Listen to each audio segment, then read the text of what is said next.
We are live, ladies and gentlemen. What is going on to another Run and Gun podcast? What's going on, folks? Hope we're doing fine this evening. Okay, I'm waiting on it. And also to the good people on Instagram. What is going on? We are live on Instagram as well this evening. So, as you know, Running on Podcast live on 4 platforms tonight: Facebook, YouTube, Twitter, or X, as you want to call it, and Instagram. So, for those of you watching on Instagram tonight, just make sure that you know right away, right out the gate, we've only got you for an hour. So, cherish this hour. After that, head on over to YouTube or Facebook, preferably YouTube. But yes, and then while you're on YouTube, make sure you like, share, and subscribe to this channel. As always, shout out to our one person watching on YouTube right now. We appreciate you very much watching. If you've already subscribed, thank you. But if you have not yet, make sure you like, share, and subscribe to this channel. Ace, so go ahead and tell them what we're talking about this evening. MLB opening day. First 2 rounds of both the men and women's college basketball tournaments are in the books, and for the men's side, did not disappoint. Man, it was just the usual upsets. Always fun to watch. You got these guys you never even heard of come out, and they just hit 10 threes and knock out a blue blood. That's what it's for. And the men's side. The women's side, that didn't disappoint either, but for the entirely opposite reasons. You got your big names, your stars, your blue blood schools, all showed up, all balled out. West Virginia did give a scare to one of the favorites, though. I was snuck by them, but wasn't the end of the world. They got through it. We're heading up to the Sweet 16 starting tomorrow for the men's. Women's, I believe, start Friday. I'm not entirely sure about that. I know it's starting up for both of them back up this week. So, yeah, we got a lot of good stuff on the basketball side. New NFL rules, kickoff rules change. We'll talk about that. HBCU stuff. So I was going to say, just one thing I was just going to say, Sweet 16 for the women starts on the 29th and the 30th. As far as Saturday? What I have in front of me right now. Yes. And then the men currently at the moment waiting for that to pop up as well. But the men I believe is before that, because I know there's this little break right now in action. Why is that? Oh, okay. Took care of that. I had a little bit of a glitch there. But it's all fine. right. Anyway, be a friend to our friend. Good. We're going to run this intro and we'll get going. Oh, by the way, yes. YouTube comments, Twitter comments, both open. I don't know if Instagram works. I'm sorry. I'm sorry. That was just... Go ahead, Ace. All right, I'm running this intro. JP says half out of it. He looks like he needs a new drink. Yep.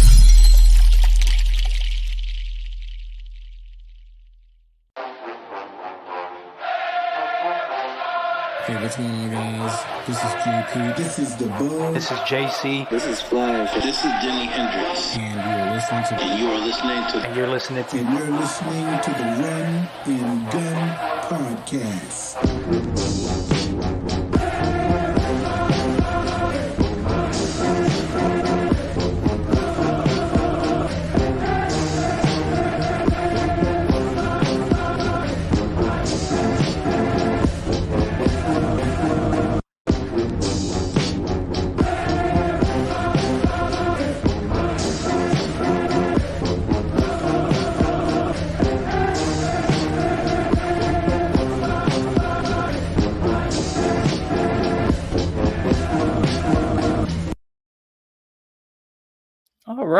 All right. Right out the gate with it. So, I could have swore I changed the background. All right, so right from the start, so we bring good news in a couple of factors. So, FAMU spring game, there's a couple things surrounding the game in itself. So, FAMU spring game obviously kicks off at 4 p.m., which I feel like is the latest that this spring game has ever kicked off, but I'm happy about it, honestly. Won't be too hot, won't be hopefully too cold. So you just have time to just relax, sit around, and just enjoy the festivities and stuff, then head to the stadium. At the same time, too, also Johnny Chaney Jr. seems to have come back and left the portal and rejoined FAMU.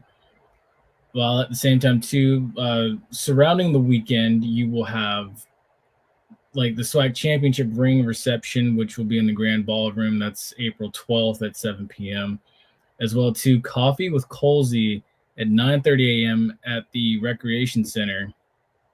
And then the spring game and the inventory sale at the game at 4 p.m. inside the stadium. So inventory sale seems pretty interesting. I know for a fact if I can get my hands on a jersey, I'm going to do so. Oh yeah, you're going to spring game, right? Yes. Dude, I'm telling you now, I'm going to get me a jersey. I don't know how much it's going to cost, but I'm going to get me one. See, I'm busy stuck with actual work for school. You on break right now. I'm not. Life of a grad student versus life of an undergrad student. Also, by the way, too, I don't know if anybody's noticed this little retro throwback from the early 90s sweatshirt that I happened to find just lying around in my closet. Yeah, Ace, I was going to say, I can't remember if it was Drunk we were having this conversation with, where Drunk was like, dude, you have a lot of it was Drunk stuff. And we literally had a whole entire segment just dedicated to me going to bring out your collection. Yeah, I was gonna say I know this isn't the segment for it, but if anybody wants to see it, please feel free to shoot a comment because we can pull it all out again. We can pull out. I think what was it, a Lynn Swan? I know jersey what you are.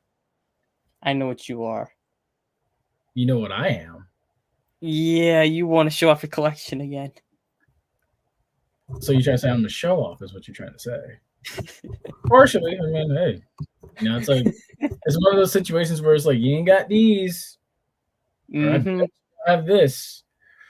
But yeah, just so some of you know that are new to this channel, I've been in this since birth. I've been in this for a long time. This sweatshirt's actually from 1993.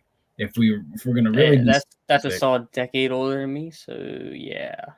So I was 97. So my math, I'm not gonna show off my math skills right now. But yes, so that's what's going on. There's an inventory sale. I don't know what's going to be sold at right off the top of my head, but I know for a fact when I'm there, I'm buying something. I don't know what I'm going to buy, but I'm going to buy something. I have cash and credit ready to do what I have to do.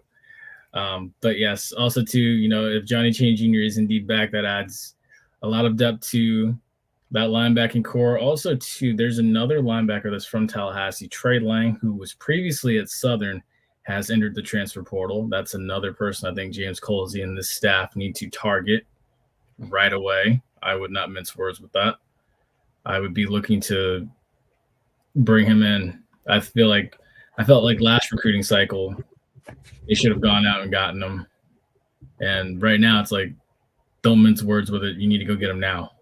I would add another pass rusher to this defense to go with Anthony Dunn, especially since Gentle Hunt's re-entry into the portal, give or take. I know Trey Lang's not a defensive tackle, but you can never have too much depth of pass rushers. What's up? What's up? But yeah, back to that point. It's like it goes back to what Colsey said after practice, because Allison had it on her page. It goes back to what he said, where he was saying, like, our ones look fantastic, but our twos, you notice a drop off. There needs to not be a drop-off from the ones to the twos, and then from the twos to the threes, there cannot be a drop-off. So I think you need to add the quality depth by going to get a guy like that, and I think that, that's where it starts, and you're going to see that in the spring game. We're going to learn a lot in the spring game. A lot of people are going to be like, well, it's just a spring game. No, we're going to learn a lot from it, I think. That's why I'm very curious to see this. So, yeah. He just goes, so, yeah. Hey, I mean, spring ball's here. That's where all the fun is. Well, for the spring, I guess, for football, there's not much going on. It kind of gives all of us like that little relief. Those of us that are desperate for something. Yeah, it's just a little dose to get you your fill for it. Just a little taste to keep you happy. The other thing too that I will say is, as far as this, like, I hope there's a better approach for this head basketball coach search regarding Coach McCollum's replacement.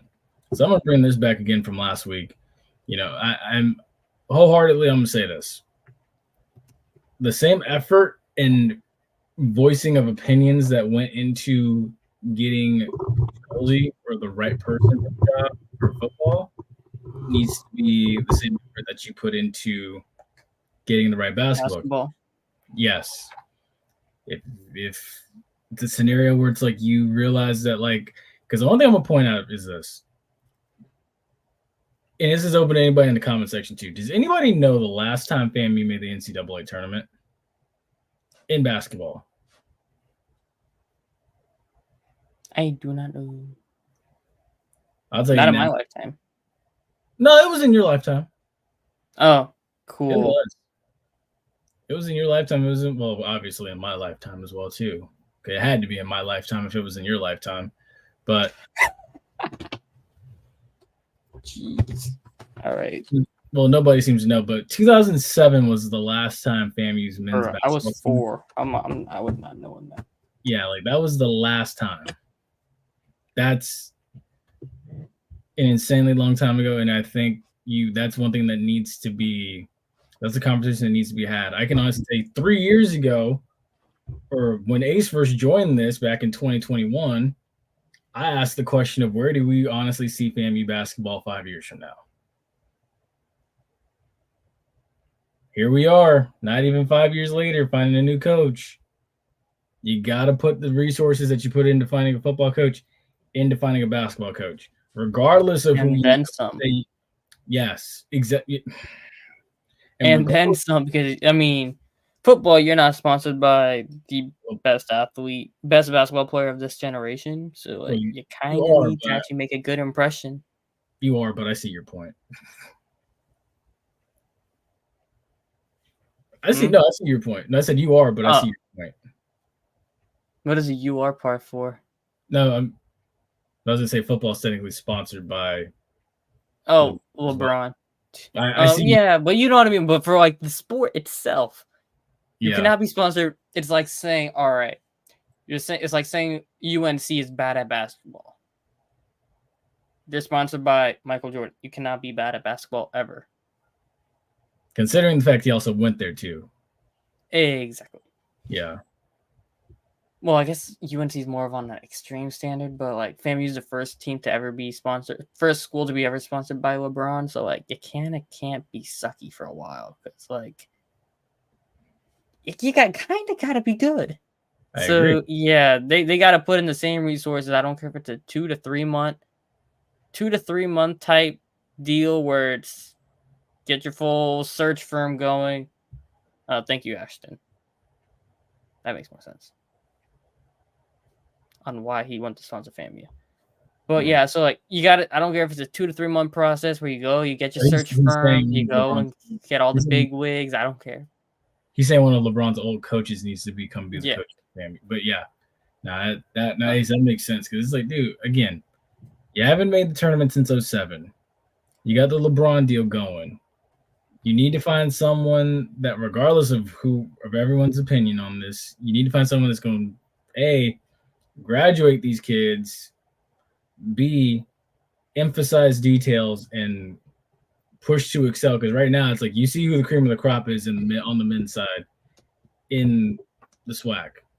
The team that just got ousted by Purdue. Yeah, the team that just got ousted by Purdue, Grambling. Plus, not to mention ousted. That wasn't fun at all for them.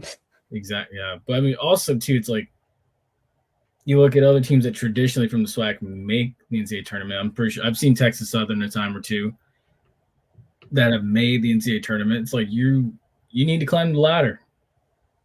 It's time. It shouldn't be this long until we see you again. So whoever it is, I know it won't be an overnight fix, but you need to hit the home run on this hire.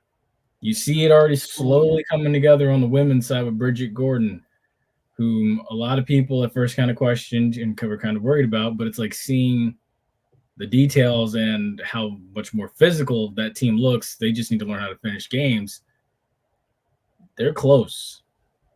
A couple more good recruiting cycles, really one really damn good recruiting cycle.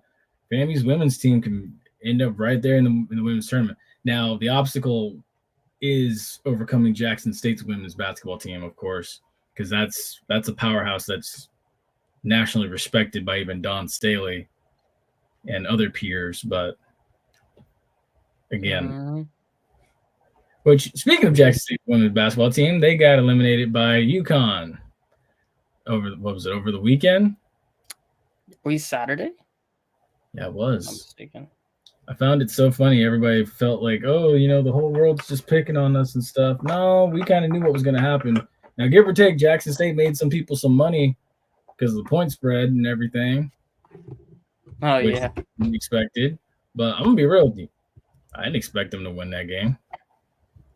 I don't think anybody really, like, I don't want to sound just like a douche or anything, but like, I mean, like, nobody really thought Jackson State was gonna win. So like, we knew they were gonna do, like, they're not gonna get themselves like obliterated, like, but we knew they weren't gonna win. So I agree with that. we need someone to bring hype, resources, and stability. Yeah, I agree, Ashton. You need to bring in somebody you're not gonna have to worry about questioning whether they're going to stay or go, whether they need to be fired in like 3 to 4 years. That's when I hear stability, that's what I think about. The other, also too with that is I also asked this, who or what will it take to level the playing field in basketball? Because honestly, some people say, level the playing field in football, but also too, it's like we need to look at leveling the playing field in basketball. And I feel like with the way the transfer portal is working now and the way that the one and done is and things such as that, it's hard. I feel like it's more possible to level the playing field in basketball. Well, for a smaller school, it's harder. Well, I should say, if a smaller school has success, it's harder to maintain it than it is to build it up. I should probably say that. That is a fair statement because I look back at what St. Peter's basically. Yeah, St. Peter's. Just look at them, and that's basically it right there. Yeah, because they had a team that made a very deep run. Next thing you know, the coach got purged out of there, then the players, and then it was just one left right after the other. You just look at FAU now. Head coach just got poached. He went to Michigan, I believe. Yeah, he did. That's how it works. Any Group 5, small, not FCS level, but any lower tier D1 school, them Power 5s, they're just poaching them like nothing. Kids, once they get good, like look at it, the dude from Harvard, he's transferring out of Harvard to go to a bigger school probably, and he's passing up a Harvard degree, which is insane.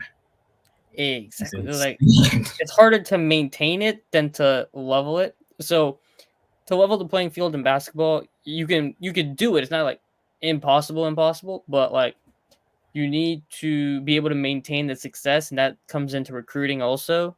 Mm-hmm. And then it's the ability to recruit every single year. It's not like football where you can have a good class and that can sustain you for at least 3 years. Like, no, you got to have a good class every single year to be good. And then the guys sometimes, you can look at a Riley Kugel in Florida, right?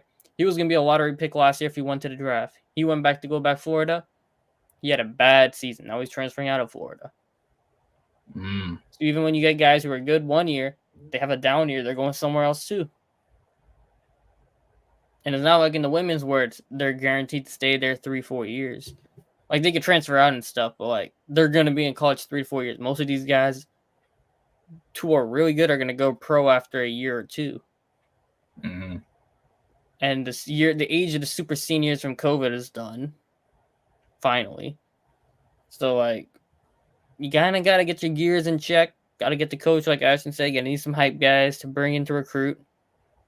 So for the women, it's more easier to do, which is why we're seeing FAMU have success right now. But like the men it's gonna take a lot of work.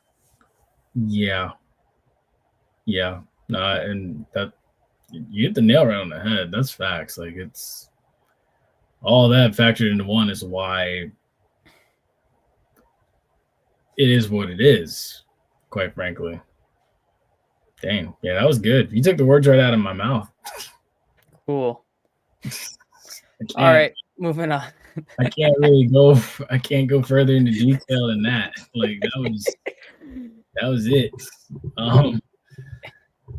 So yeah, All right, moving moving on. to the NFL. NFL. We want to talk So about the rules first, deals first, rumors first. you know what? I gotta share my screen for this because we gotta talk about the rules. Bro, I don't know about these rules. This hip drop thing, oh my god, it's so bad. Like, Man, what were look, they thinking? Like, I look, get like offensive players, they kind of ruining their careers or health. Like Mark Andrews, Kenyon Drake, and a couple other guys. Like, okay, we get it. The hip drop is like not a good tackle, but it's like you can't tackle guys sometimes any other way, and sometimes they're just accidents. I'm pulling this up But here. this one's a whole head scratcher. I mean, it's You know, not bad. I like the mm. idea of using XFL stuff to like take into the NFL to adapt and see how it works for a year. But yeah, explain this one to the peoples out there. So they've changed the ruling. They've modified the kickoff rule. So as Jonathan Jones here tweeted, if a kick doesn't reach the landing zone, which is this big thing between the 20 and the goal line right here, the ball is placed at the 40. If it goes up, whoa, interesting. Dang, that's crazy. So wait, this essentially rules out being ever. This kind of eliminates the squib kick. You know that, right? Yes. It eliminates squib kicks and it makes onside kicks way harder now. I don't even think. Well, so what is the onside rule going to be? That's insane. Now that I'm like seeing it like this, like how are you going to run onside kicks? How are you going to do squib kicks? Like all these things kind of get ruled out now. Okay, wait. And it also makes kicking, you need more accuracy in your kickoffs now to be able to get into the zone, prevent touchbacks and whatnot. That's wild. Okay, so if it goes out of the end zone or flies into the end zone and is down, the ball at the 35. If it hits the landing zone and rolls into the end zone and is down, the ball at the 20. If it's caught in the landing zone, it must be returned. Wow. Ooh, this is going to get interesting. Like, I could see more kickoff touchdowns happening, but like, like if you want to make an onside, they had to change the onside rules. You know what's crazy? Or they did, and we just didn't see it. They must have changed the onside rules. They must have. Because this doesn't make any sense if you want to do an onside kick. I know they took out the surprise onside kick. Unless they kept the same onside kick rules, but you have to line it up different, like to the old way. This is it's like you can't go and surprise onside kick people anymore. You have to like tell both sides. Like if a team wants to run an onside kick, they got to go tell the other side so they can line it up properly or whatever. Dude, they are ruining the sport. It's crazy now. It's like we're running flag football now. This I feel like I'm like you. I feel like if you set it up right, if you set your wedges up right, you get you have gunners and stuff, you set everything up right, you can break one. You might see more kickoff return touchdowns. Yes. Mm-hmm. Now with the hip drop tackle, like what do you want people to do, man? You can't. You took out blowing someone up from back in the day, which fair enough. Now you've taken away what in some people's minds is a textbook tackle. Like, how do you want people to tackle? Like, dude. And then you took out hitting people below. Well, you can't take out people below their knees and stuff because then you shatter the kneecap in a sense. Like the new right here. They're moving to flag football. It is, yeah, no, and it's like you might as well put. And they're complaining that they need more offense. Remember, you saw that tweet? They were complaining. It was like, "Oh, we're worried about the offense percentage dipping by 7 points." Like, it's already high pace enough. Everybody, they wanted more offense in the game, but it's like everybody's getting hurt from bad turf and these crazy knee injuries from that. But you're not fixing that, but you want to fix the rules of the game and change the actual sport itself almost at this point. So, if anything, most of these NFL stadiums need more grass. It's safer to play this game on grass. Also, too, the one thing we need to consider is this. Before we read Drunk's comment, we need to consider is this. This is a collision sport. It's a contact sport. No, it's no. This is a collision too, but they don't even want contact at this point. It feels like, yeah, which is crazy. Like now, if I'm not mistaken, Basketball, now that's contact. This is collision. Hockey I can is see it. Yeah. collision. Collision. Yeah. This was not meant to be a nice guy's sport. People have, well, back in the early 1900s when this game first was came to the US, or I shouldn't say came to the US, but back in the early 1900s, like, people were dying playing this game. Sad to say. But here we are, the game survived. But my thing is you should know the added risk, everything such as that. Now there's more research on it. You should know the risk of playing this game. Why do we have to soften it up? People pay money to watch defensive stance. Yes, literally. That ooh, that ah, that like. Let me see if I can find the exact quote from Mike Mitchell a couple years ago. Let me see. Mike Mitchell quote. You keep talking while I do it. I was gonna say, no, I don't know about the 21 people watching, but it's like whenever I watch an NFL game on Sunday, Monday, Thursday, like I'm watching to see someone get the pure crap knocked out of them. When I go watch a college game on a Saturday, I'm watching to see someone get the crap knocked out of them. I'm also looking for like some freakish offensive plays, but I want to see someone get their shit rocked. I do. I'm sorry. That sounds horrible and barbaric of me, but that's what I want to see. Like, that's what you pay money for. Even when I'm watching high school ball, give or take, that's someone's child out there, but I'm looking to see someone get the shit knocked out of them.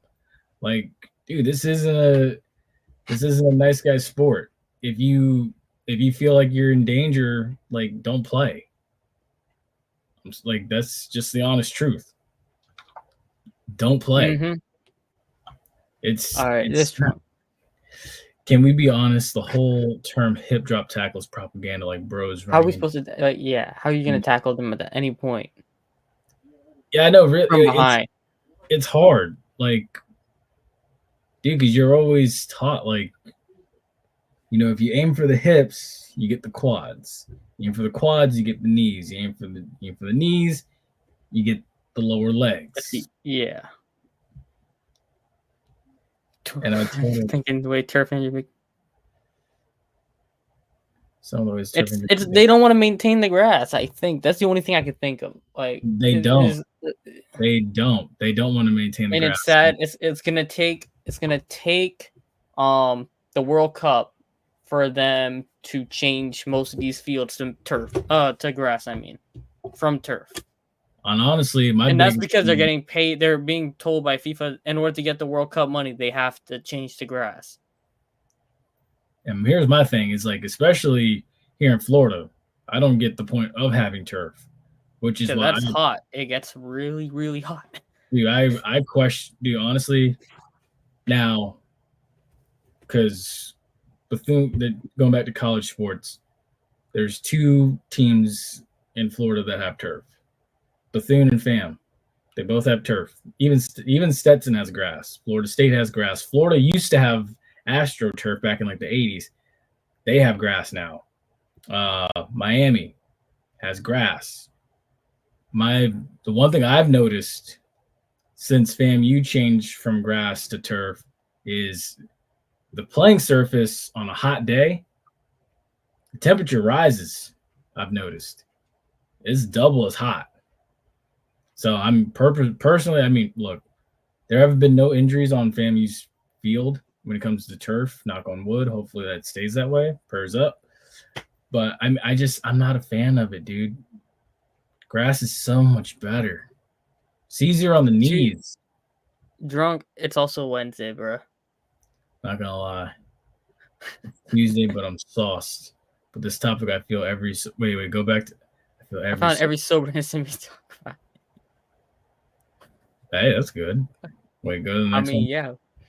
Hey, no conspiracy, don't judge me, but you telling me Jerry Jones wouldn't pay for 24/7 grass? I don't believe it. Jerry Jones don't even want to pay Dak Prescott. Jerry Jones is like, I don't know what's up with Jerry Jones' pocketbooks right now, but like, I mean, would you? Something's up with Jerry. Would you pay? Would you pay Dak to lead your franchise? No, I wouldn't pay Dak, but like, it's kind of like something's up with Jerry. He ain't even paying the free agents. Look, it's crazy, dude. A lot of these owners are money hungry, man. Like, and it is true what you say. You have injuries like that because of field turf that make the NFL money, and it's horrible upkeep. I remember a couple of years ago, like, give or take, it's a high school field, but the Hall of Fame game turf up in Canton, that turf wasn't even playable at one point. A couple of years ago, they had to cancel the game. They just ran the broadcast. Like, it's horrible. Like, honestly, unless you are indoors, you should have grass. Wholeheartedly. Another thing that we need to talk about too is if Jerry won't pay for the grass, we ain't got a chance.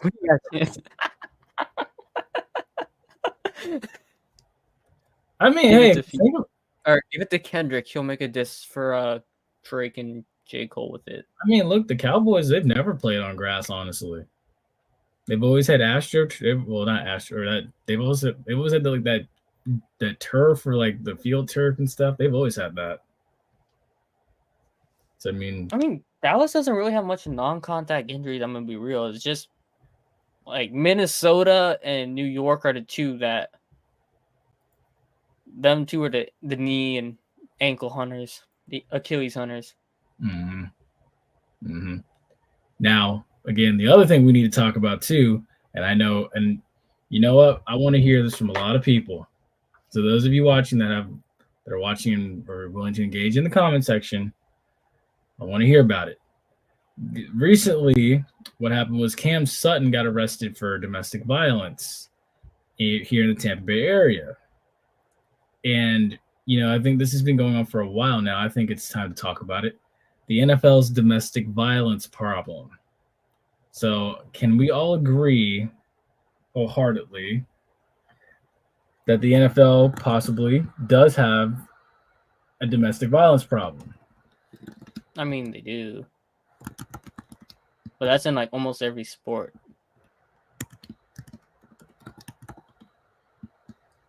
Would you say so? Yeah, I mean, like, look at Miles Bridges' situation, the Kevin Porter Jr. situation. The NBA has it too, but the NFL has it, and they're not doing much.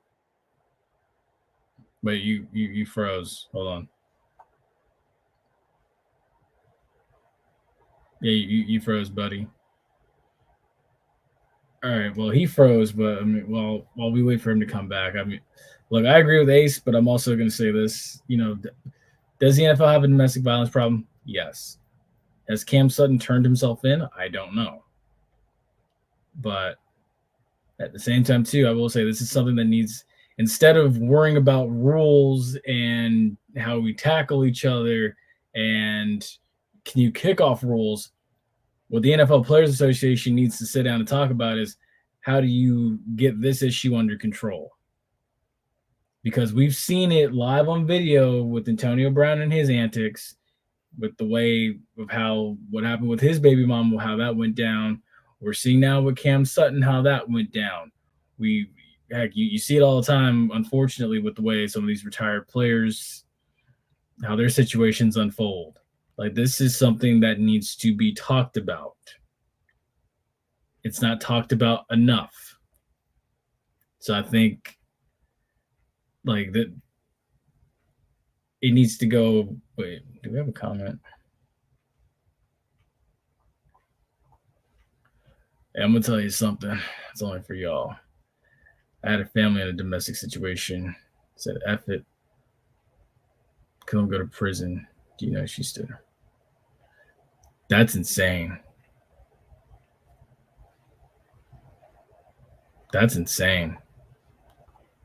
TMI, but I never be domestic the same after that. That's insane, dude.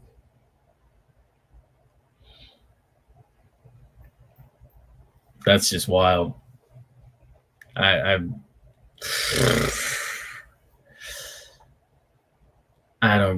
never understand it, man. I will never understand it. But yeah, so I think that is what that's the next topic of discussion that I think the NFL Players Association needs to sit down and talk about, because that's more of a glaring matter and a sore eye to the NFL than anything. So the sooner you talk about that and get in front of that and stop that, the better off it'll be. And I'm not going to say it's just the NFL. Yeah, it's the NBA. It's a multitude of things. It's a multitude of leagues. So that's an every league thing. So the sooner you get in front of it, the better off you are. Now, the other thing in the NFL, if free agency continues, so Tre'Davious White lands with the LA Rams. I like this move. Honestly, you put someone next to Jacoby Durant in the secondary. Jacoby Durant's a very talented, young and up-and-coming defensive back in the NFL. You put an experienced DB next to him, such as Tre'Davious White, and it's a huge added bonus. Oh boy, guys, hold on one sec. Ace is trying to get back into the fold. Trying to see here, Ace. Ace, I'm not sure.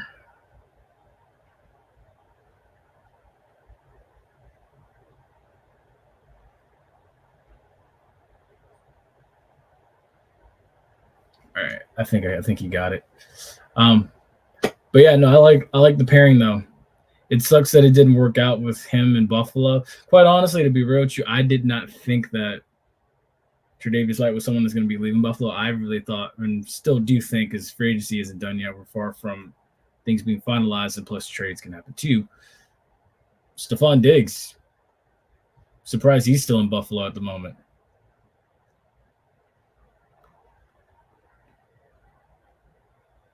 Oh no, you're good, man. No, you're good. That dude, it's something that needed to be addressed, and that's insane, dude.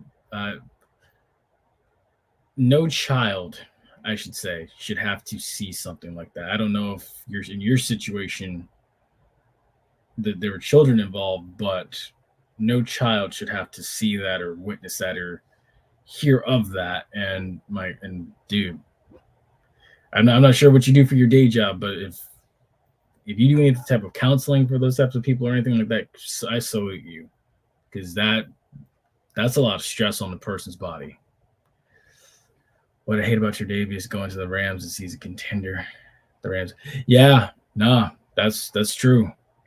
Because honestly, hey, the Rams made the playoffs last year, but you look at the NFC West and the NFC as a whole, it's like you're getting a lot of hype coming out of Atlanta for the Falcons. You have the Bucks. You have, well, that's just the South. You have the East, where it's like it's definitely Phillies right now to lose. You go out west, and it's like you look at San Francisco. You still expect them to be a player in this, and then you never know what Seattle could roll out with. Whoa.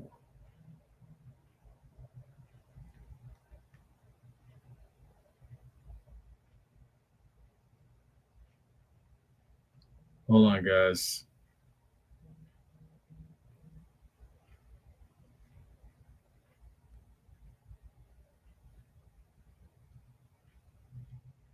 $89. Okay. All right, Ace is on his way back. I don't need counseling. I need counseling where I grew up. I appreciate that, man. Thank you. I appreciate that. Anytime, hey, I'm a jack of all trades. I could talk sports, I could talk life. Just, whatever the topic may be, I'm here to talk about it. But yeah, no, I agree with you though. Yeah, Tre'Davious going to the Rams is true. He's a contender. The Rams are. You don't know what the Rams are going to look like this year. The NFC, it could get loaded up. It could get that way. But maybe the NFC West is one of those divisions where it's like, we sneak 3 in. It could be like that. You don't know what Dallas is going to be like, give or take. We know for a fact they ain't getting out of the divisional round. We can go ahead and just all agree to that now. But it's crazy. But yeah, drunk. 100% I do agree with your statement. At the same time, too. Whoa, we got another one.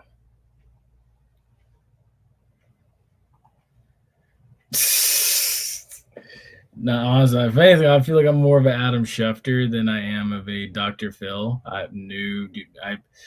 Well, I can't listen. I can't sit down and listen to problems like Dr. Phil does, dude. I'm gonna be real. That's because look, if someone came on here tomorrow or next Wednesday with an attitude like Antonio Brown or the Cash Me Outside girl, you better believe that ain't gonna go good.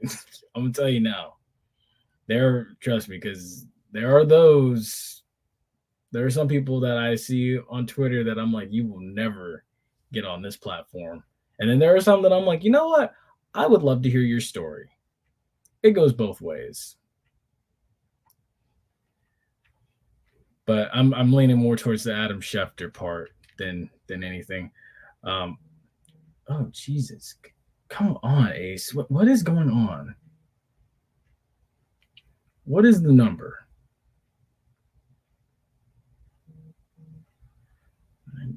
Jeez, dude.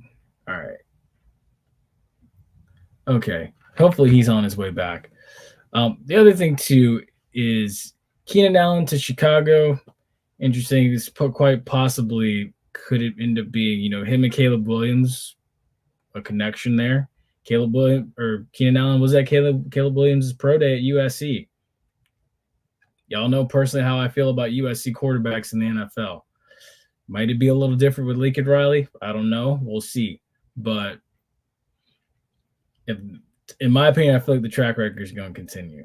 I'm not expecting much out of Caleb Williams personally, but we'll see. It comes down to how well he is coached and if they do right by him and put him in a position to succeed and work towards his strengths and build upon that and elaborate upon that, which is quite frankly, it goes back to what Cam Newton was saying. A lot of these quarterbacks that come into the league have the potential. The people around him or around that said player don't. Prime example, someone like Justin Fields. It's like like Cam Newton was saying, when you have someone talented like that, but a bunch of dumbasses around them, or no, Steve Smith said that actually. He said that about Bryce Young. My fault. Let me retract my statement. Steve Smith was saying that about Bryce Young's situation because of, Frank Wright and company. When you have a bunch of dumbasses around one smart person, it can make that smart person look like a dumbass. And that's what happened in Carolina. So now we'll see what Dan Canales does to help Bryce Young be better this year. He needs to work towards his strengths, realizing Bryce Young is not the tallest. So again, same situation occurs in Chicago. Caleb Williams, that staff in Chicago needs to do right by him and work towards his strengths. Don't be the dumbasses that make the one smart person look like a dumbass as well. Be the smart asses that make that one person look like a genius. That's how it needs to go. Now, at the same time, too, the NFC South also got another pass rusher. Speaking of Carolina Panthers and Dan Canales, they add Jadeveon Clowney. So that's two new pass rushers added to this division already. So you have, and this is actually where I was hoping Ace would still be here, but you have now Chase Young, who is in New Orleans, give or take, granted, battling an injury and not sure if he'll even be ready by week 1, given the severity of the injury. And then you also have Jadeveon Clowney, who comes in as more of a seasoned vet, who's been around the corner here and there a few times.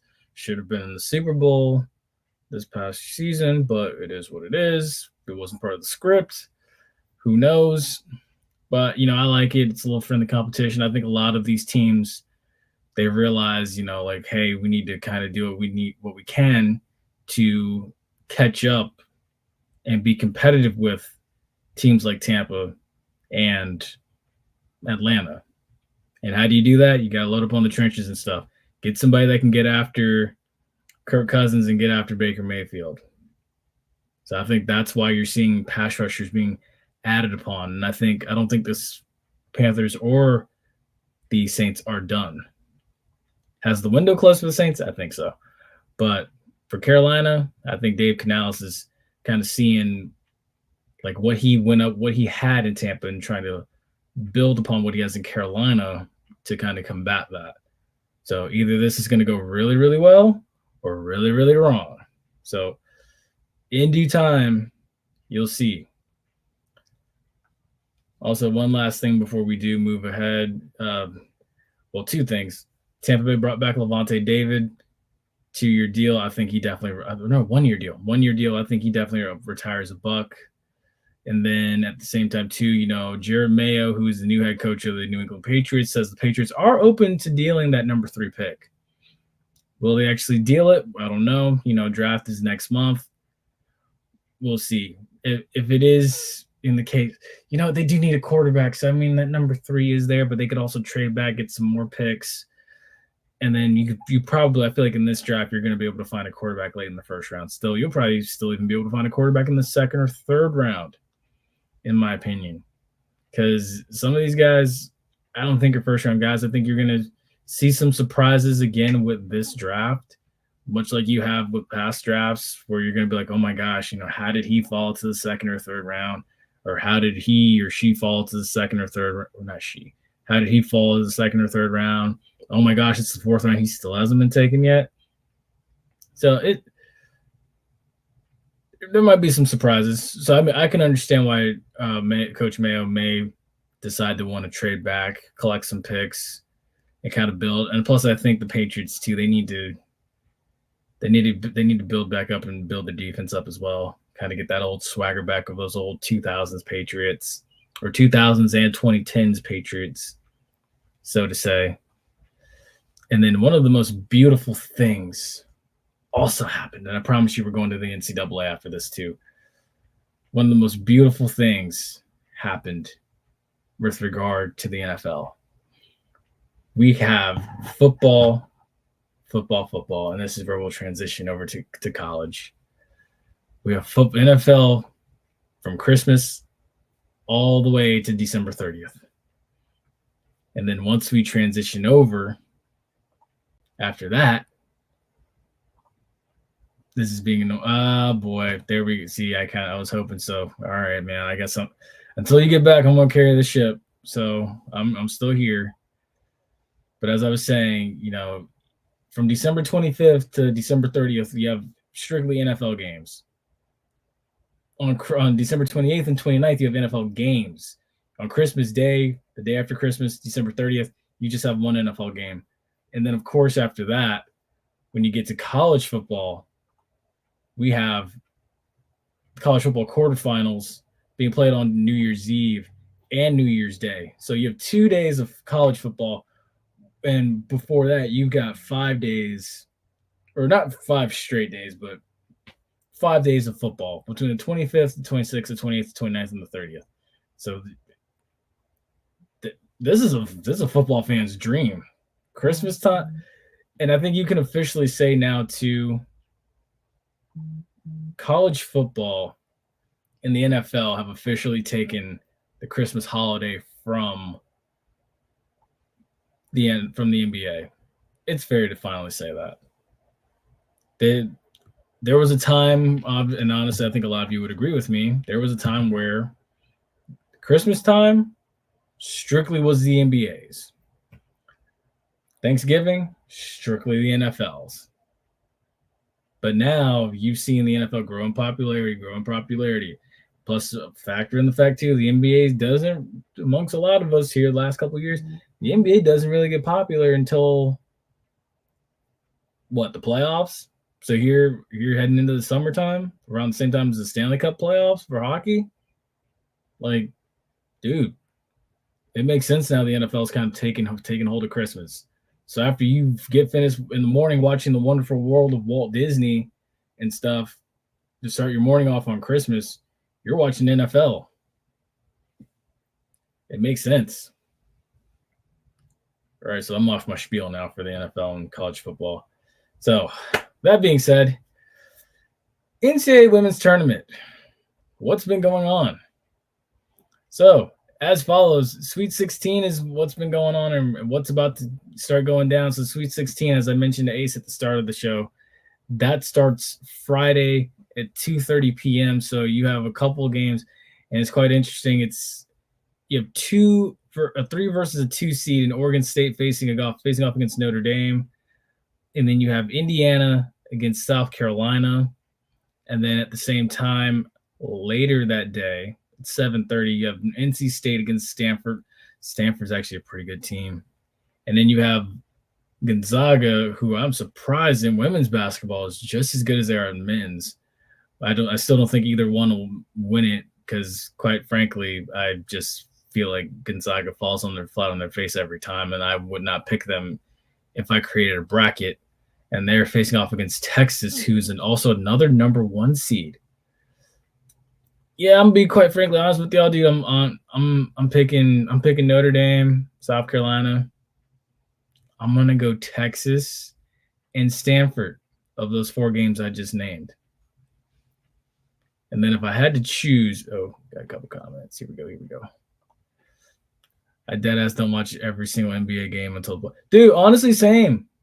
It's for me. It's like it just doesn't hit the same anymore. I get we have star players like, and give or take, it's playing right behind me. But like, dude, honestly, like the NBA just doesn't hit in the regular season like it used to. It gets more exciting during the playoffs. So like right now, it's like, yeah, we watch it because ain't no college basketball on right now for a couple days here. But soon when college basketball comes back, we're going to watch it.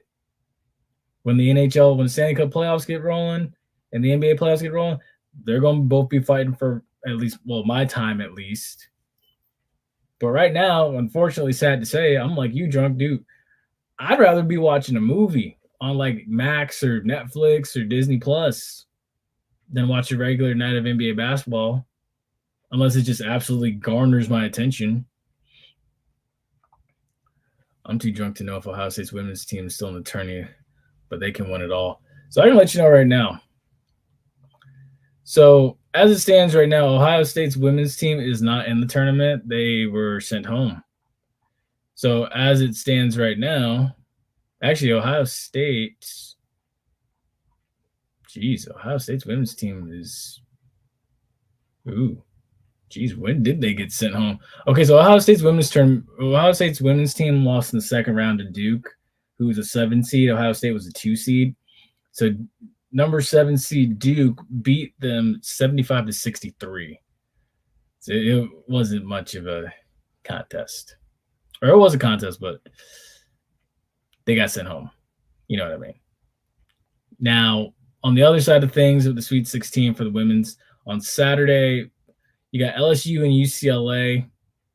And at the same time, after that, you have Colorado facing off against Caitlin Clark and Iowa. And then you have USC against Baylor. And you also have Duke against number 3 UConn. Quite honestly, if I had to choose right off the top of my head, I like LSU. I like Iowa.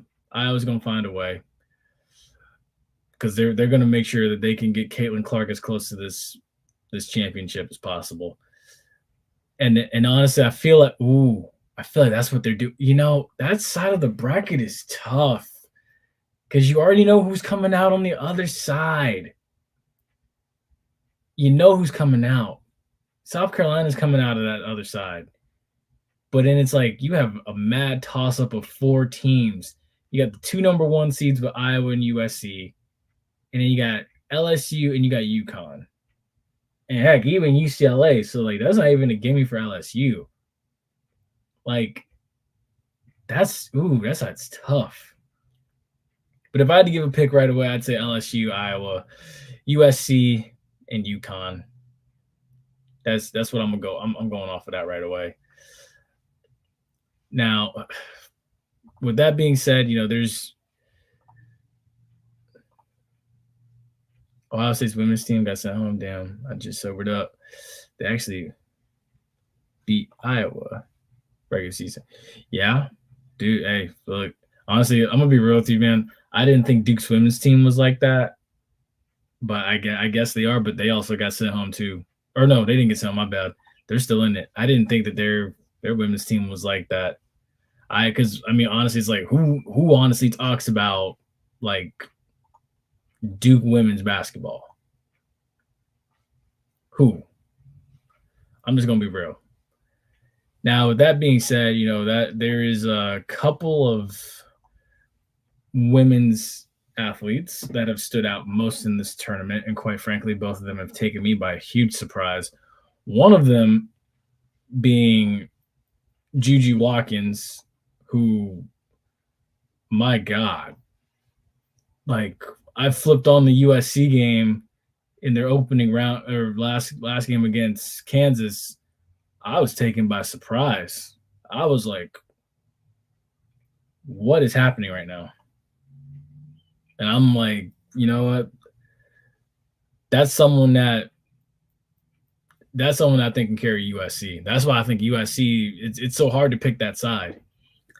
And the other person is Audi Crooks.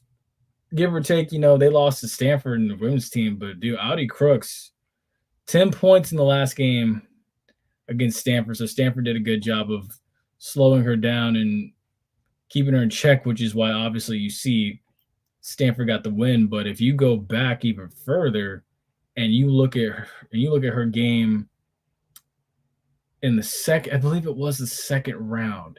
If you look at her game in the second round against, let me find it. Where is it? Because it was Iowa State against somebody. Where was it? Who did Iowa State play? I'm going to find this. Don't worry. It was against Maryland. If you look at their game against Maryland, she went off 40 points, 34 minutes, 12 rebounds. When I first cut that game on, I was not expecting her to make the impact she did. But then she was so dominant as a force, and I'm like, oh, okay. I like what I'm seeing. Funny thing about women's college ball, star power actually equals W's, but in men's ball, I think that's true, dude. It's so much in the men's. It's so just you can have the star player, and it just won't matter because you got to scheme for them. But women's, dude, Angel Reese, Caitlin Clark, the star power of UConn traditionally, what 30 plus 20 something plus straight 30 plus straight NCAA tournament appearances. They play as a collective unit, literally Huskies, hunting in packs.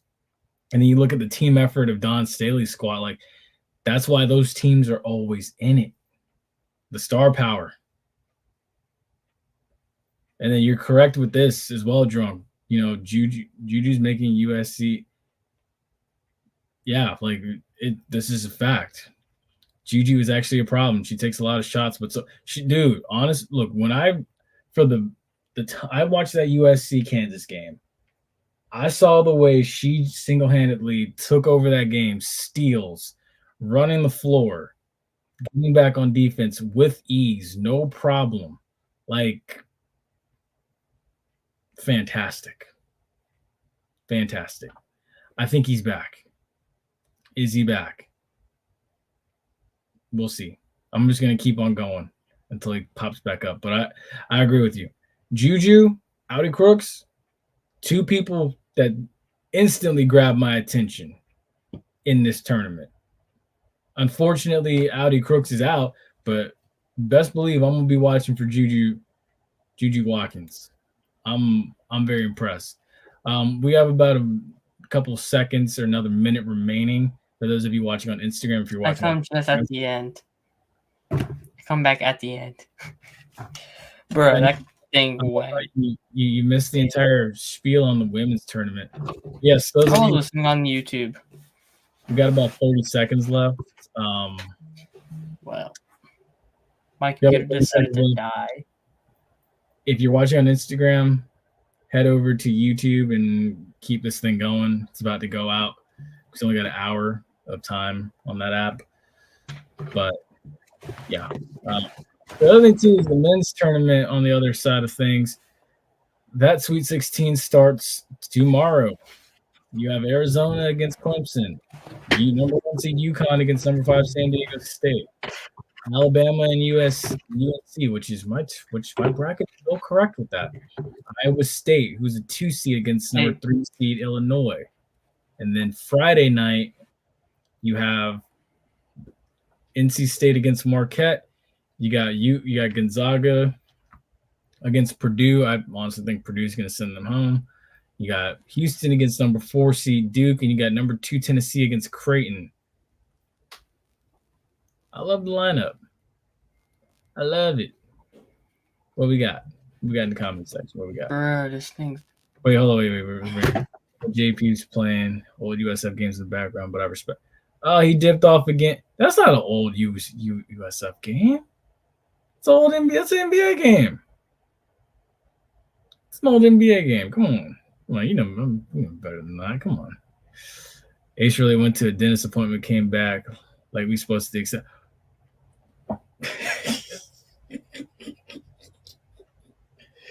Don't do that. Oh, come on. Don't do that. Don't do that. Man, come on. Cut that man some slack. You're doing the best you can.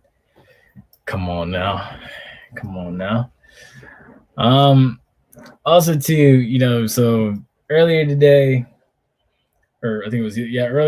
Kentucky came out with a statement saying they plan to bring back Coach Calipari. Quite honestly, should Kentucky have brought him back? Personally, I feel like he should, because honestly, look, the man is a good developer of talent. He knows how to get you to the league. He does that better than anybody, or just as good as anybody. I feel like that was a good thing by Kentucky to do that. Plus, it's like right now, who are you going to go find this better? Who are you going to go find this better? Ask yourself that. Because you get rid of him, you could end up taking a step back. You don't know what else is out there. I think for Coach Calipari, his philosophies, yeah, he's a good developer of talent. But you got to think about it now, and it's the same problem that Nick Saban was facing amongst other coaches. NIL, transfer portal, one and dones. Like that hurt Coach Calipari.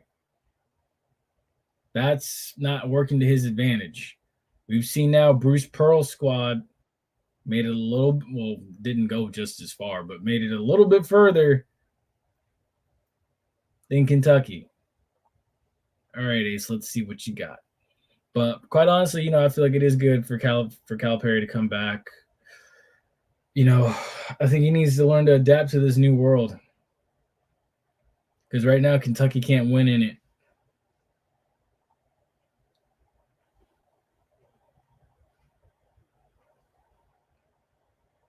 Where's Flat? Well, he's right there, Ashton. He made it back. He's been in and out. His connection's messing up and stuff. I don't know. How's his what? We can't hear him. Oh, God. We can't hear. Wait. Can we be honest? College basketball ain't about. Can you hear me now? Yes, we can hear you now. Bro, I swear to God, I'm about to beat the crap out of this technology, man. It is driving me up a wall. Look, drunk. The computer went full blue screen crash, man. I was like, what the hell? Then the other computer didn't want to connect. And I was just like, oh my God. It's like that's something. Honestly, drunk. To be real with you, dude. It's like that with a lot of it. It is. It's like it's about who you bring in, and plus it's like when you get them in, it's like, what can you do for me? How much money can you get me for my NIL deal? Like, it's not even, unfortunately, about the games and stuff and playing and trying to win and doing it for your teammates, doing it for your school and stuff. That's the sad part, which is crazy. But yeah, I don't know what to tell you, man. But personally, yeah, I'm glad they brought it. Can we be? But personally, yeah, I'm glad they brought him back. Ace, would you care to chime in on this before your computer dies? I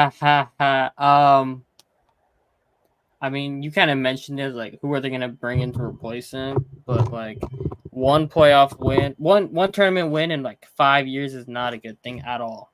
Like really not. So he's got to adapt to the times. I mean, he's bringing in NBA caliber players, but he's not doing anything with it, and he keeps getting his how do I say this, cut from behind, so to speak, in the tournament by future accountants or future Miami Heat guys who just so happen to beat the Celtics in Game 7, who were undrafted. So, yeah. I mean, sometimes you catch bad luck, but, like, how do you not stop a dude whose whole shot chart is literally three-pointers? Like, I think he's only made, like, 8 field goals from inside the three-point line. So, Calipari, like, he's gonna be there forever, but like, if I'm like top guys, top recruits or whatever, like the last good Kentucky player, boy, I'm trying to think about it. Oh boy, the last good Kentucky player in the NBA. Evan, Hell nah. I mean, Shea was on that team with Knox, and Shea was way better than him.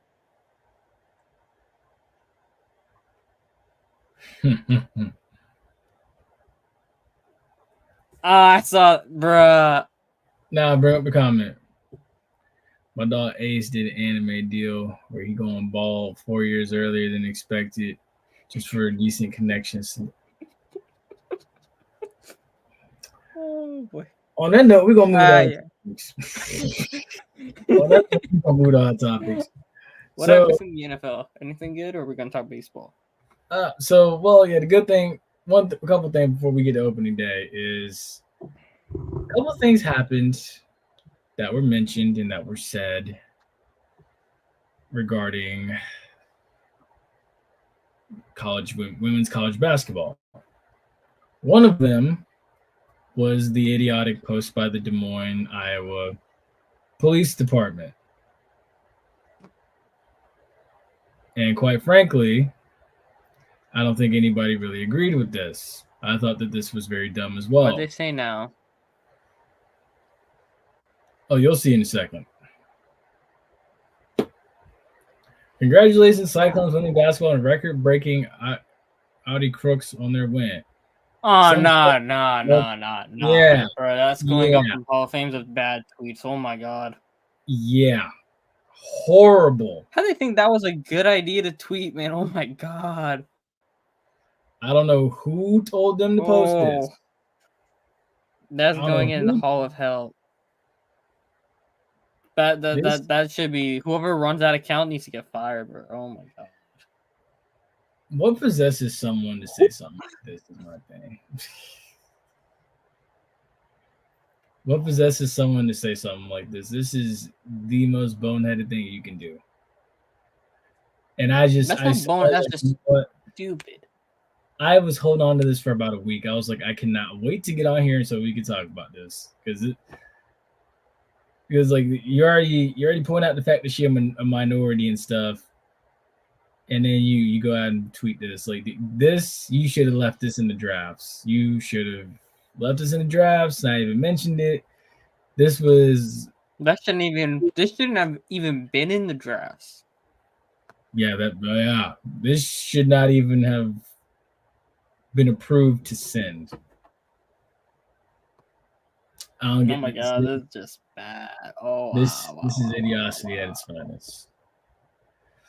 And then from one dumb mistake to another, you have Trevor Etienne, who's the brother of Travis Etienne, who was arrested on 4 counts. Oh, yeah, he's a dumb. Had a DUI at the University of Georgia. The DUI, I believe, is because he's underage and he had over 0.02. He was going, I think, 80 and a 50. No, I know that, but he only got the DUI because he's an underage guy and he had alcohol in his system. Oh, yeah, that's true, too. Yeah. And that's stupid. True. You know, so, like... I'm like, what Georgia and I don't know what Georgia... Something's going up in Athens and it's like their players are getting dumber or something. I don't know. You know what was messed up about it was the fact that they put him in a Florida uniform when they broke the story. That was the messed up part. Oh yeah, they don't want him associated. Well, he's also not. He hasn't played for Georgia yet, right? Spring ball hasn't started for them, so they don't have any Georgia edits. I guess like you could have just took an edit Yeah. of him in Georgia. Like he's not on Florida anymore. Hey, I'm a terrible person for saying I'm gonna hit that just to be the next level. He talking about Audi Crooks, Bro. sir, sir, sir. Oh no, bro. No. Oh no. Okay, moving up. I can't even acknowledge that comment drunk. Come on now. Come Um, on now. but yeah, get it together, Trevor Etienne. The other thing is Major League Baseball opening day is coming up. So, with that being said, comes classical games for tomorrow. So, right out the gate, you got the Angels and the Orioles. Orioles are looking like a team that could roll with all, run away with the AL East. The Giants and the Padres, and then you have the Blue Jays coming to Tampa to play the Rays tomorrow, 4:10 first pitch. The Yankees and the Astros, Pirates and the Marlins, Twins and the Royals, just to name a few games. Trying to see if we have one on ESPN later on. I think we might. Pretty sure we might. Ooh, Dodgers and Cardinals in LA. That'll be fun. I mean, the Dodgers signed another dude, Will Smith, and not the actor or the hockey player, or how many other Will Smiths are there out there? But like, they signed another dude to over $100 million deal because salary cap doesn't exist, so they can just pay anybody you want. Okay, so Drunk, nah, you can't, bruh. Go back to drinking. Drunk is better than sober drunk. Well, how it works is this. So unfortunately, that Cardinals Dodgers game, which I don't understand why, will not be televised on ESPN. But on ESPN, we are getting the Cubs and the Texas Rangers at 7:35 tomorrow. Which I'm just like, nah. I'd rather see the Cardinals and the Dodgers, two like historic teams, kind of starting off the season. That's what I'd rather see. But I don't understand why we're doing this. But we want to see the Shohei Ohtani debut. I'm pretty sure, isn't he suspended? No, he's not suspended. His I believe what's it called, interpreter. Yeah, his interpreter gambling or whatever, and stole like a bunch of money from him, and he acts like he doesn't know. So I actually had a discussion about this earlier today with somebody. They said that his interpreter had access to his bank account, and the first thing, exactly, that's the first thing on my mind is, why are you giving somebody? In a minute. Continue. No, leave that up. Leave that up. But it's like, why would you give somebody access to your bank account is my thing. I just don't understand that. Someone that you're already paying money to, probably through direct deposit or through Cash App or Venmo, however, PayPal, wherever you're doing. Why are you giving them access to your bank account? That is so dumb. Because that's a couple millions. Come on, man. Come on, man. That's not smart. That's not smart. Rich people think different than us. That's stupid, dude. It's like, and in a situation like that too, it's like somebody's gonna do something dumb with it. Have we not seen this happen before? Black people not paying for tickets unless our team's winning. The Cardinals and Blues still here because white people go no matter what. Hence why the Rams left. Ooh, that's facts. That makes sense. That might be one of Drunk's best takes yet. I'm surprised they never put a basketball team in St. Louis. Low-key, you're right. But that makes sense. Because honestly, Sorry about her. You say Cardinals. Like, hey, I mean, you cooking no drunk. That one's you redeemed yourself from that bad. You redeemed yourself from the bad comment 4 comments earlier. But like, plus it's like, dude, you got to think about it too. The Cardinal Stadium isn't a bad stadium. It's actually pretty nice looking. Like, I would go see a game there. I mean, the Cardinals won a World Series. It's like this last decade, so it's not like they're just a bunch of bums. It's not like the perennial bums, I should say. They are. And plus it's like it's not a bad stadium. It's a Busch Stadium. It's one of the nicer stadiums in baseball. And plus it's like you have from behind home plate, you have one of the best views of the Golden Gate Bridge. Like I'm going to show this picture to you, and tell me like you wouldn't want to go see a stadium there or go see a game there. Like this is one of the nicest venues in Major League Baseball. Oh, let's see. Let's go ahead and share it. Because I definitely, for a fact, want to go see a game here.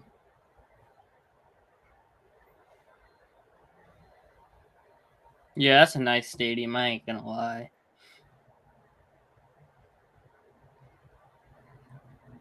Like that's really nice, dude. I would love to go see a game there, 100%. Also too, as far as we know so far, Celtics, as we knew, were the only team to secure a playoff spot. They still are the only team to secure a playoff spot in the NBA playoffs. So, oh yeah, because play in technically. There's a lot of teams already postseason locked in. It's just they're not playoff locked in. They still have to go potentially go into the play in. Oh, it says here they clinched the conference. Yeah, they clinched the conference. Oh yeah, already. Yeah, we already knew that. And then they went and blew a 30-point lead to the Hawks. So I saw that. That was crazy. I mean, like, geez. But I'll say this: I won't ever take Tatum to be a favorite to win a title until he wins one. But I don't think he will be the best player on the basketball. Like to win, he's not gonna win a championship. Like like there's some guys you don't think they would win a championship until they prove you wrong, kind of thing. Because like with Tatum, right? He's had all this success in the league since he's been in it, but like he's never actually won a ring. He's come close when he lost to the Warriors 2 years ago, right? But like he just like some reason is like something like, yeah, I don't know if he's gonna win it. Because like they would say, oh, he's twisted his ankle against the Heat in Game 7 last season. Nah, Jimmy was still gonna take that game over and win it. I agree. And like you can't be going out and say, all right, I think I'm gonna be up 30 and I'm not gonna go for the kill and just make sure they don't come back in it.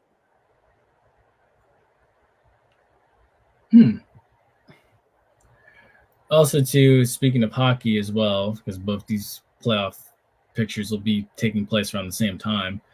Only 5 teams so far have been eliminated from the playoff picture. The Blackhawks, Sharks. I know the Blackhawks and Sharks have. I don't know the other two. Blue Jackets.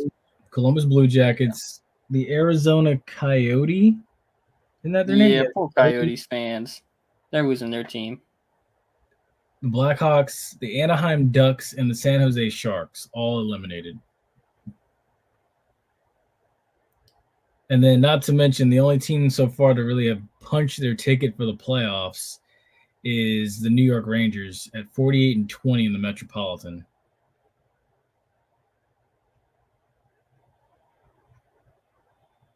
And then you have Aces Tampa Bay Lightning sitting there at 39. Hey, they're back. They're back. They've been cooking recently. But can we cook enough to where we take out the Boston Bruins? I mean, they're up right now. Oh, wait, they're playing each other tonight? Yeah. Oh, it's on TNT. Oh, hold up. Give me a second. Hold up. I didn't even know it was on TNT. I haven't been watching. I just know they were playing and they were up when I checked the scores. But like, you gotta go and switch it. Oh, it's on intermission.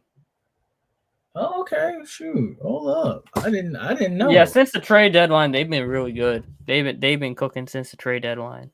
Yeah, that's a testament to John Cooper and his staff doing what they got to do, man. Yeah, Duclair's been fitting nice. He's been It's a fitting testament. real, real nice. Who? But all right, anything else to talk about? We got to get into F1 and soccer, and then we'll just cover all the sports, all the major professional stuff. Dude, look, honestly, there was a time where I was trying to like incorporate NASCAR into this, which honestly, if we really wanted to, We'll just have like NASCAR a is. 4-hour show. Oh dear God! Look, I gotta go eat at some point. I gotta go eat But at all some right, point. let's just wrap it up. Well, I mean, if we want to talk about NASCAR, we can and see what races this weekend. So this weekend we have the Echo Park Automotive Grand Prix, which takes place at the Circuit of America's track. That's this Sunday at 3:30. You have William Byron, who is the top leader in the polls right now. He's got 47 points. He's leading right now. So it's interesting. It's fun. Interesting. I'm not sure what channel these races come on. I think it's Fox and then sometimes back when I was a kid, they used to come on TNT sometimes too. But yeah, William Byron is the oh my bad, that was the last race. William Byron won. Oh, okay. That was on the 24th. The 31st is coming up. That's the next race. So yeah. Okay, so the Toyota Owners 400 is in Richmond, Virginia, Richmond Raceway. That's coming up. But I like how NASCAR has this posted. So you have the last couple of race winners. William Byron and Denny Hamlin are the only two racers to have won like multiple races. Hamlin's the only dude I know. And we have Bubba Wallace. I know Bubba Wallace. Bubba Wallace. Danny Hamlin and Bubba Wallace. Only after Jimmy Johnson and Jeff Gordon retired, I don't know nobody. Dude, same man. Honestly, all I know is William Byron drives Jeff Gordon's old car with the same number. Oh, cool for him. I know there's like 28 people watching this right now, and it's like, dear God, they talk about NASCAR too, but what the hell are they talking about? I don't know.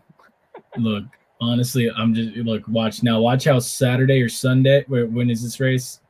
Now watch how like Sunday, a tweet just gets fired off about the Toyota Owners 400, and everybody's gonna be like, "Well, damn." I might peep in on it. It's gonna be on Fox, so I might peep it. Real quick. You know, it's like to some people it's like watching paint dry, but to me it's like that stuff amuses me. Well, but let's go ahead and just get ready to clock out tonight.